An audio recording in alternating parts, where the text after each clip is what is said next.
let's take a look at it. So this is how it turned out.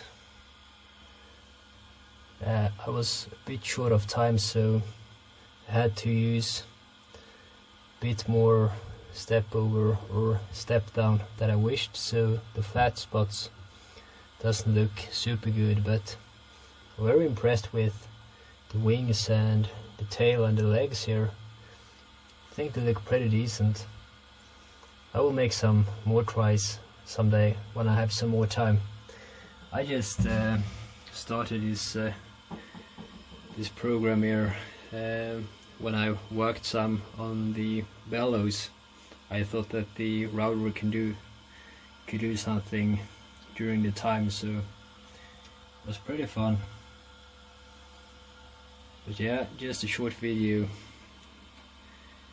See ya.